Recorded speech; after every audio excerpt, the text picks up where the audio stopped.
We have the opportunity to visit with Rod Renkenberger, Executive Director of the Maumee River Basin Commission. And Rod, would you share with us a little bit about the formation of the Maumee River Basin Commission and what you're charged with looking after? Okay. Well, after the 1978 floods and then subsequently the 1982 floods, there was a number of people that were thinking outside of the box, very progressive thinkers, and realized the flooding was a greater problem than just the downtown Fort Wayne area. And basically that was the catalyst that where a number of local officials in Adams, Allen, and DeKalb counties got together. They approached the Indiana State Legislature, which ultimately resulted in the formation of the Maumee River Basin Commission as it is today. And we represent 6 counties in northeast Indiana, and those would be Adams, Allen, DeKalb, Noble, Steuben, and Wells counties, and with the charge to mitigate or reduce flood damages throughout northeast Indiana. Rod, how would you answer the question after at least the Fort Wayne community has seen some extensive levee building? The question would be, do we flood anymore? Well, we're always going to flood. In fact, that's one of the things that we in the floodplain management field try to educate people, that everyone lives in a floodplain, but it's all associated with what risk that the area that you live in. So some of us may be up where we think that we're high and dry, but unfortunately, if a worst case scenario would come about, that we're all subject to flooding at some point in time. Rod, the question always is, do we still flood? And I think you did a great job in answering that question. But here we are at Headwaters Park looking out over the St. Mary's River. Could you give us a visual of how high the water could flow through this area on an annual basis? Well, just like this last spring. The water earlier this spring would have been over my head in this. Now I'm a short stature, but the water would have been over my head here in Headwaters Park. In the arena area here where it's designed to take some of the overflow from the St. Mary's River. So yeah, we definitely do flood, and in some areas the floodwater depths can be rather significant. Now, Rod, I know one of the important things, and possibly the most important thing, is we can build flood walls, but that may aggravate the situation elsewhere. What, in your mind, is the best solution as we address our flooding concerns? Well, Dan, the best solution in what the Commission's charge was to mitigate flood damages, and we do that through a non-structural floodplain management. And the key distinction there is floodplain management versus flood control. When you build dikes and levees, you're actually trying to control the river. You're confining it to a lot narrower or smaller space than what its natural beneficial area or its natural cross-sectional area would be. So what we try to do is we do a lot of non-structural things, such as acquisition and demolition of homes that are in the floodplain, and we try to open that floodplain back up so that it can act in its natural beneficial function. We also do some retrofitting. Sometimes it's not cost effective to purchase or buy homes and tear them down. So we do, excuse me, some protection in that array. We also try to protect that riparian corridor. But the distinction here is that really we need, as a society, need to learn to practice flood mitigation and floodplain management and not flood control. We're never going to win if we continue to go the flood control route, because all we're doing is pushing or displacing the water onto someone else. The same valuable water needs to run down, whether it's the St. Mary's, Maumee, or St. Joseph Rivers. So that displaced water has to go somewhere else. And when you dike and levee, 2 things have to happen.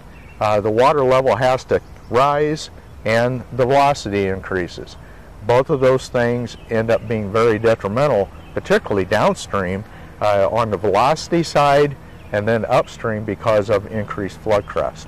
A lot of times it ends up, some of the things that we do to benefit one area may adversely impact another area, and that's why we try to advocate what we call no adverse impact, that to make sure it's what we call the good neighbor policy, that actions taken to alleviate or resolve one problem don't create another problem.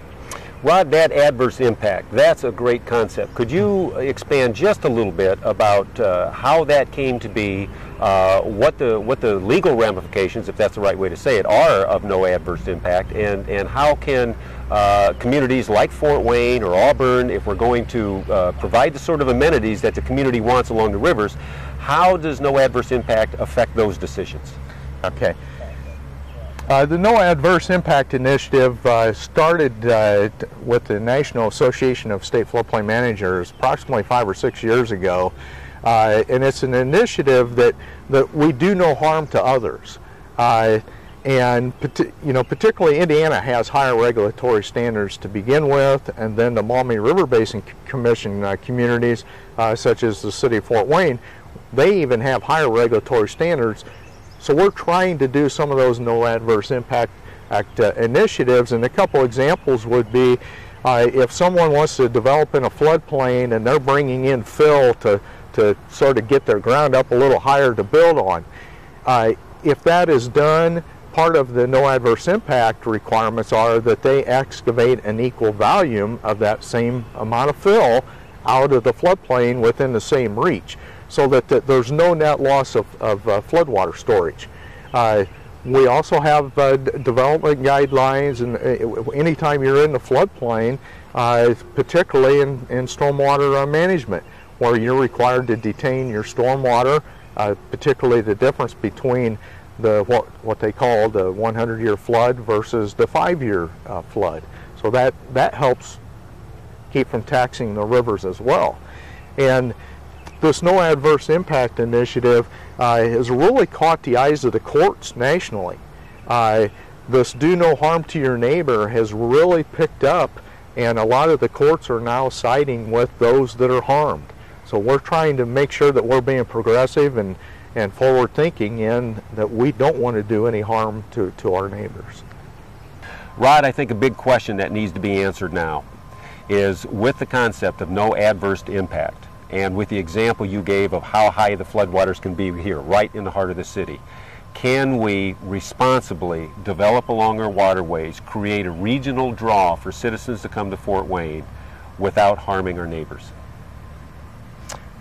Yeah, Dan, we can develop responsibly, and that's the key word, is doing it responsibly.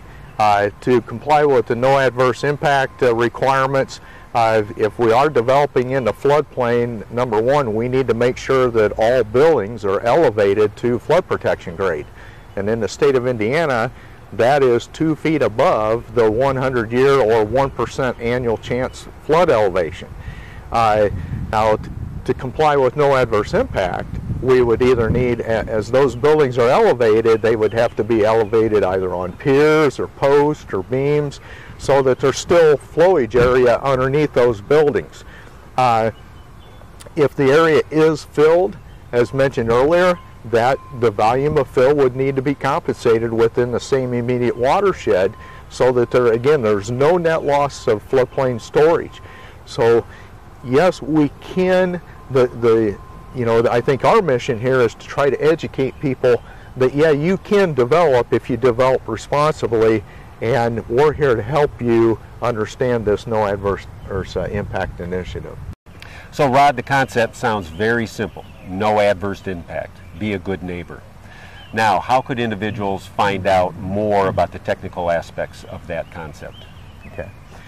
Well, Dan, anyone that's interested in what are the no adverse impact requirements can contact the Maumee River Basin Commission. We can be reached at 260-449-7226.